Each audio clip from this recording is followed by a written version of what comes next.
morning, everyone, and welcome to our newest episode of the CATIA Design Talks. My name is Honora Frings, and I'm happy to have you with me for our first episode in this year.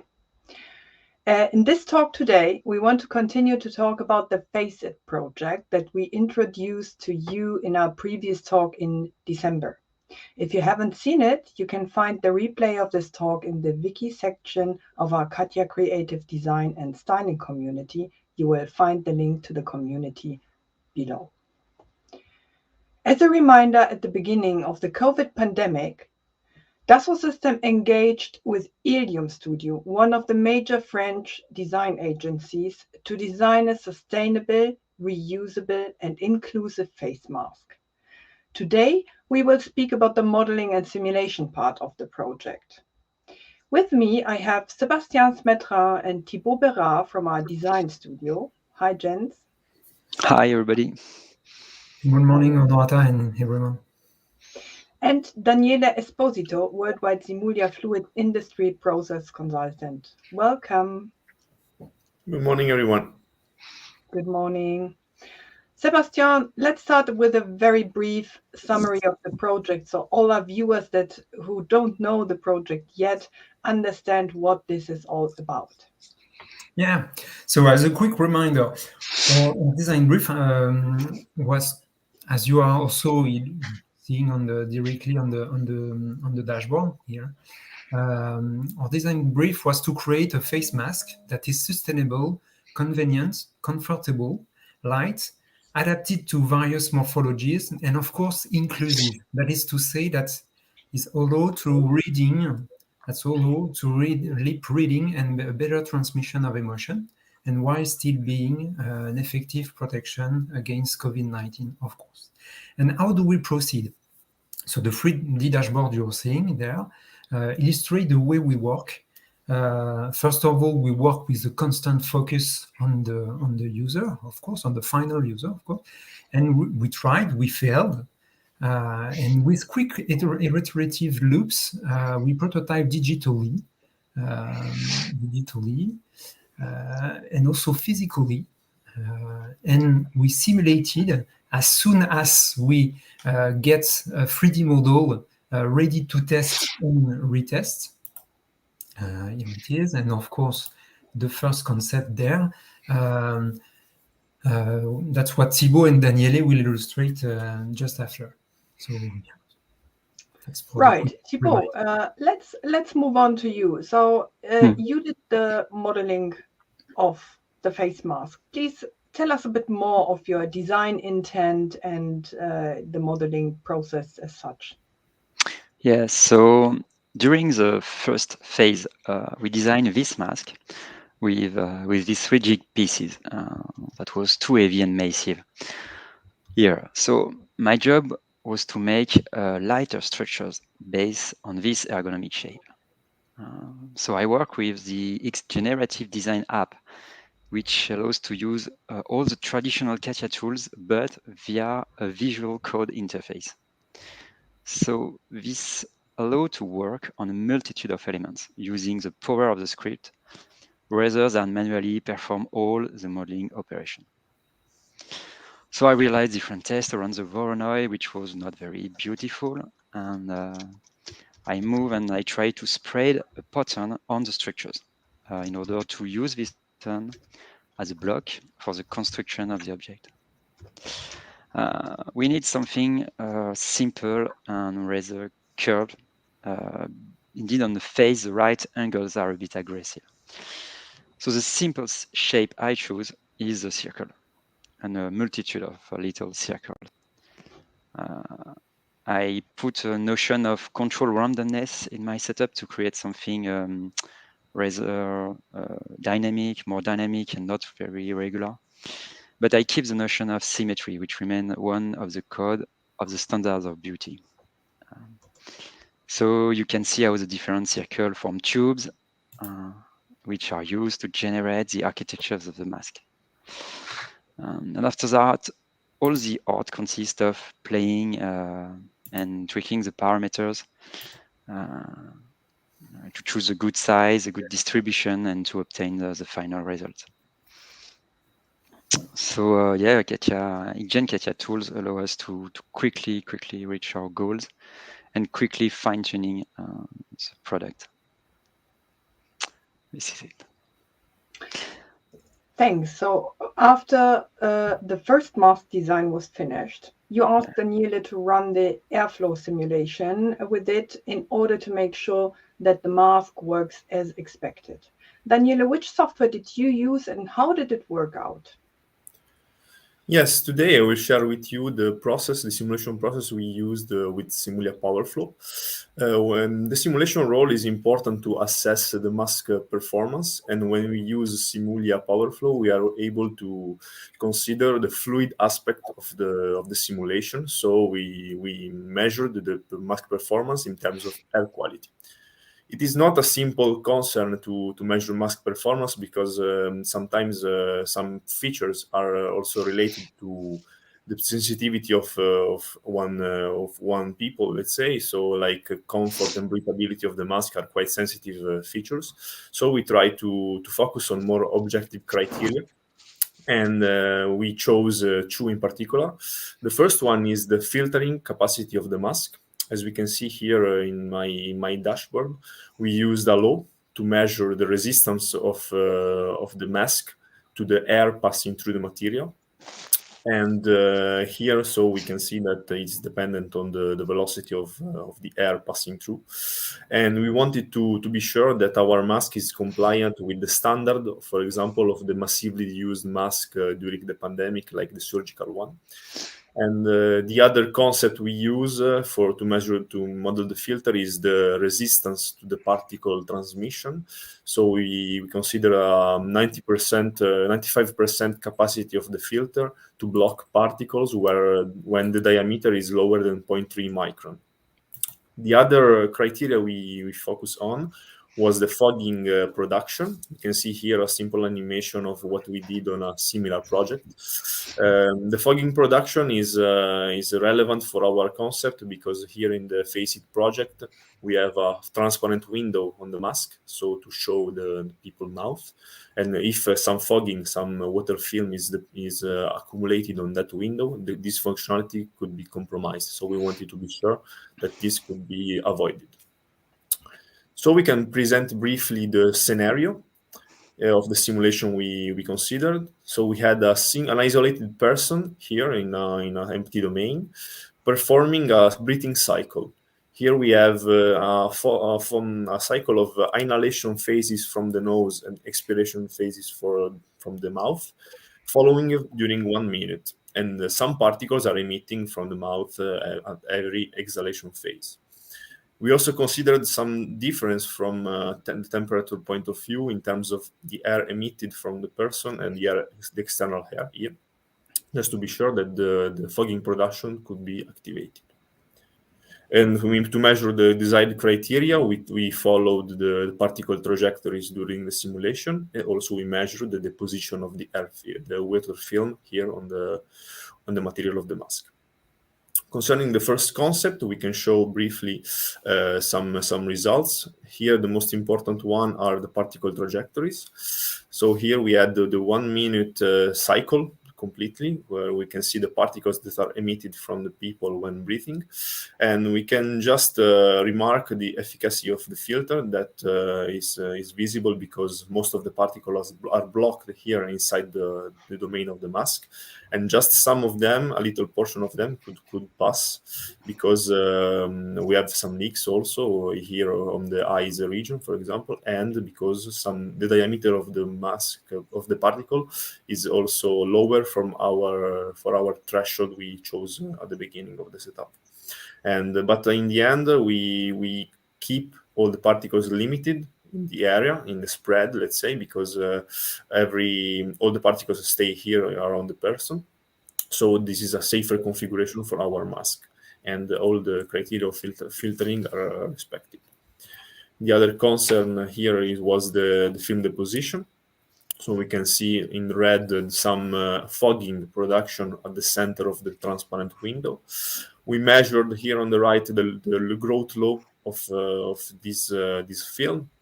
and it seemed to be linear. So with an extrapolation of on time, we considered that here, after 1 minute, we have just a couple of micron of deposition, so it's not important. But after some hours of use, this could be relevant and compromise the functionality of our mask. Thanks a lot, Daniele. So, Thibault, now you had the result, which was very promising, and then you have decided to change the design completely. So, what happened in between? Sebastien. Yes, as you said, the first concept was promising, so indeed, and it was also virtually efficient, as Daniele just explained. And as you can see, so this first concept, we consider it as too complicated in terms of assembly. So we decided to work on its simplification in order to propose a concept composed of 3 main parts. So the filtering shell, the window, the transparent window, to allow lip reading, and the rope. And that's the interest, in fact, of this picture. So just both pictures illustrate what could be a more simple mask with 3 main components. So this concept, the concept 2, and this one also, that will be illustrated also or explained by Thibault. So just the methodology in terms of modeling, and also the simulation we did with Daniele. Right, Thibault. So then you have found that you need to simplify the model as such, and you came up with a new one. Tell us a bit more. Yeah, exactly. For this second phase, the design and the challenge was very different because the flexible material did not need to be lightened anymore. But on the contrary, the objective was to artificially increase the surface. This in order to obtain a more important air exchange surface. So it is necessary to design a mold that will come to emboss the filter. So after having built a regular division on the surface, I realized several tests of pattern. In this case, I begin to freely follow the flow of my imagination by playing with the software, and the different results around this herringbone pattern were not very satisfying. So I tried a second technique with another pattern, and you will see that it finally led me to an epic failure, because I wanted to spread this pyramid pattern and to create a mold and emboss little stars, but that led me to create some kind of dog collar. So it is necessary to be more delicate, because we work on an element that will be on the face. We go back to basic design practices. We made a mood board, we defined an artistic direction, and we identified these 2 patterns that could be suitable for the project. So this first one is a system of regular fold that will fade delicately. The goal is to avoid this suction cup effect. But in the end, it is quite subtle, and it's allowed to create and to increase the surface of the fabric for the air exchange. You can see this different version we made with different settings, and we finally made a little 3D print test. So after that, I move on this second pattern. Find little stars printed by embossing in the fabric. Keep in mind, I work on the realization of the mold and not on the final shape. So the shape must be therefore very marked. Yeah. So it was much difficult to realize, and we had to rebuild the model element by element, triangle by triangle. But once the setup is in place, the model is full customizable, which allows to change the size of the pattern at will. And so we can choose the best possible combination between size, depth, and density of the pattern, as you can see here, and choose the final model and quickly fine-tune this final shape. So this is it. Cool. Go Yeah, back to thanks a simulation. lot. Yes. Yeah. So you had the new model and you gave it back to Daniele, because now that the material was much softer, you had to run the simulation again. So Daniele, can you talk us through it? Yeah, sure. So as we explained before, we followed the same process. Here we just had to replace the geometry, the concept of our mask in the setup we prepared previously. And here we can see the particle trajectories as before, let's say, with some particles which are allowed to pass because of their diameters and because of some leaks. But most of them are trapped inside the domain of the mask here. And also the resistance of the filter to their speed is quite high, so that the particles stay around the person and they don't spread around the domain. Here, so we had a safe configuration. We can assess that the filtering efficacy is quite good as before, and as the same criteria we measured before, like the film deposition here, the fogging production.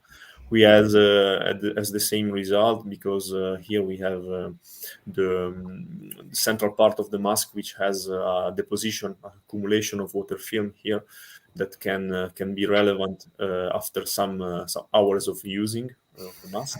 But in the case of our 1 minute cycle is really negligible, because we are in the scale of the micron. So yeah, I mean, it's a good use for a limited time of use of the mask. But when we use the mask for a continuous time, it can be significant.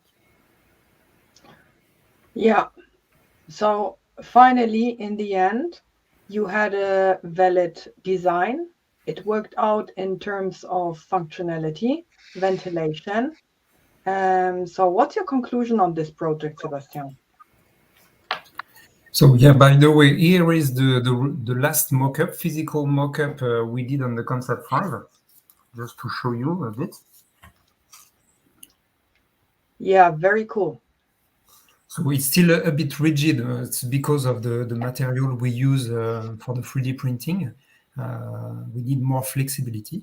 But beyond the result itself, which still need to explore the industrialization with another partner, we prove with this project the interest, of course, to work collaboratively on such a platform as the 3D Experience platform. And as a reminder, we all the contributors of the project worked on the platform and only on the platform, because we didn't see all along the project, we didn't see each other. So that was totally virtually and of course collaboratively on the platform. So it's important to remind that. And also we proved the interest to combine as soon as possible the conceptualization and the simulation phases to validate quickly the viability of the proposal, of the design proposal, and following the criteria of the design brief. And of course, the direct effect is a shorter time of ideation, of course. So just to give you an idea, for instance, on the concept 1, we spent less than 2 weeks to model and simulate this concept. So, but you didn't have just these two concepts that we showed today. Yeah, exactly. You had a whole bunch of different concepts that you were running, and you did all the adjustments to the design, and you simulated. It's what we explained in the first session of the design talk on Face It. Yeah. And of course, to achieve this goal, in fact, to propose the final concept. So the one we found, the one we have with the final physical mock-up and different tests. So of course, yes, it's just 2 weeks on the concept 1, but we save also a lot of time on the other concepts, and with this quick iteration effect. So we could say that in a way that we were also in a design sprint mode on each concept, in fact, with the simulation. Yeah, so in total, when you would come up with some numbers. How much time can you save with this different workflow that you're doing on the platform while being in one single source of truth? Everyone has entrance to all the data on the 3D Experience platform. So what is the time saving that you can have in this way? Yeah, I think for my part, for the modeling part, the principle of scripting in modeling may seem hard and laborious at first, but it is not. On the contrary, once the setup is in place, it's allowed to generate very, very quickly several models and finally to fine-tune very quickly the final one you choose. So if we had to model all the variation we made by hand, it would have taken several more days, I think. Yeah, that is quite amazing. And what about the simulation, Daniele? When you're doing all the simulations, I think when you have set it up, you can just adjust the parameters and test whatever you want, right? Yeah, exactly. In the end, the further important phase of the simulation part is just to add a good setup at the beginning. So be sure that the processing is in place, so that the setup and the parameters we adjusted at the beginning are correct. Then it's just a matter of replacing the design inside our setup and analyzing the results. So once the first part is completed, it's quite simple to do the iteration during the project, to test several configurations, to measure the performance of several design. And this is really important because we can save a lot of time, because if we have to prepare a physical prototype for every concept, it will be a really, really long process, because it's a manufacturing process and it's more longer than a simple virtual process like simulation. And so in the end, we can save a lot of time, have a lot of results, and then proceed with a prototype on the final configuration and the optimized one we have at the end of the simulation process. Thanks a lot. Yeah, and just to give another number, maybe, I think compared to a classical design process, I think that we can save from 30 to 50% of time all along the design process. So by combining also with the simulation test to test this viability of the design proposal. Yeah. Thanks a lot. That's it from us. If you have any questions, feel free to ask in the chat pane. For Louis, who's asking how to get info on the CATIA Design Talks, you can just join our community. Maybe we can have the link to the community. Thank you. Join the community. We are always reminding our users of the talks here. And of course, they're always live on our CATIA channel here in LinkedIn and on YouTube. So just check out the events on our CATIA channel and you will never miss anything here so far. So we are not doing any reminder via email, but you're welcome to join the community. And by the way, even if you have questions a bit later, you can ask them in the community as well. There you will find a post with this video, with this talk, and you can directly discuss with Sebastien, Thibault, and Daniele about everything we showed you today. So I think that's it from our side. I don't see anything anymore of questions here. It was a pleasure for us to have this talk with you, and I hope to see you soon. Our next talk will come up on February 8th, and we will once again talk about the Aurora project, which was exhibited in the Design Museum in London. Yeah, that's it from us. I wish you a lovely day and see you soon next month. Bye-bye. See you. Bye-bye. Bye. Thank you. See you. Thank you.